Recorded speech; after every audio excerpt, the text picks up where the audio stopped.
writing scripts for other people, controller scripts for process automation. Now, this nugget is the first in a short series of writing scripts for other people. And this one is about taking the tools that you've already developed and turning them into automated business processes. So business processes often consist of multiple tasks. A new user, for example, you've got to set up their account, you've got to set up a home directory, all kinds of stuff. My approach is to create a single tool for each tiny little task. So each tool does one thing and it does it well. And that means those tools are easier to debug and easier to monitor and easier to write because, well, they're small. They accept input via parameter. They produce output via objects to the pipeline. And that lets you string them together and use them in a controller script to automate processes. So I'm going to show you several different ways to leverage both the tools that PowerShell gives you as well as the tools you've created yourself. Because if you've been doing it right up to this point, your tools should look and behave just like PowerShell tools. They should work in the pipeline. They should accept input on parameters. And doing that means this should be a very short nugget. It means when it comes time to use those tools in different ways, it doesn't actually take you very long to string them together. That's the upside of the investment. So if you've been doing things right, all we should have to do is take a bunch of tools, ones we've written and ones that maybe PowerShell gives us, combine them together into a script, which will be very simple, and go home. The hard work is in making the tools. By breaking your tasks down into tiny, discrete little chunks, you can make those tools easier to write and debug, and then it becomes very easy to combine them together into the final process. Now PowerShell, as you know, already gives us a ton of tools, right? Get command.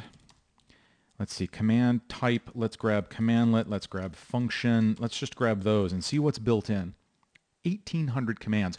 Plus, there's tons that you can write yourself. In fact, we've already written several. Where's that OS Tools module? Because we've been slamming a lot of stuff in there. Right? These are tools. This is a tool, and this is a tool. And here's what I mean by that. When I say a tool, I mean this is a function that lives in a script module. The only way it accepts its input is via its own parameters, which are rigged up with these attributes to define which ones are mandatory and so forth. It can accept input on those parameters from the pipeline in some cases where it's appropriate. And the output of this is always an object that has properties sent to the pipeline. That's a tool. Now, some administrators are going to be perfectly capable of using that tool exactly as it is. Some folks are just going to hop right down and go, you know what, get me my system details here, guys. Yep, there it is. Get system details for computer name dc.lab.pri. How about client.lab.pri too? And I'm a PowerShell guru down here. I don't need much. I'm just going to give me everything and format it as a table. Boom. Those guys are going to be perfectly happy using the tool that way. But sometimes you're going to want to use that tool to automate a business process or as part of a business process. And that's where something different comes in. That's where you create something I call a controller script. These sometimes look a little different. For example, sometimes they will have parameters. Maybe not always, but sometimes they will. So let's do commandlet binding at the top of this script. Notice I'm not building a function here. We're just building a script. I'm going to save this, and we're going to name it new problem disk. You know what? We don't even have to give it a commandlet style name. Let's just call it problem disk reporter.ps1. Maybe this is something we're going to schedule to run every night. And let's do this. Let's do parameter. Let's go ahead and set a mandatory parameter. This will just keep someone from trying to run this without giving me one or more computer names, which is what I want. And let's do another one, parameter. This is also going to be mandatory. And let's make this an int. Minimum free disk percentage. So what I want to do is create a report of all the computers whose current disk free space falls below that threshold. All right? This is not too bad here. I'm not worried about pipeline or anything else. We're just going to run through the computers. For each computer, actually, you know what? I don't even think we have to do that. We don't even have to do for each, right? Because we've got a tool called Get Disk Details, and it already knows how to accept multiple computer names. Let's try that at the command line real quick.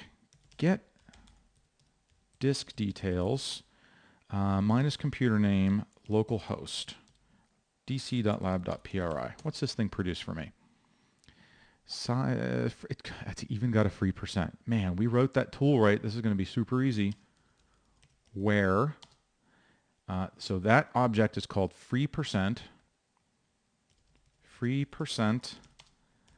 less than minimum free disk percent. And then, so for all the ones that don't meet, we're going to select the computer name, the free percent, and the drive. What did we call the property that had the drive letter? Oops, I scrolled down too far. Just drive. Okay, so just drive.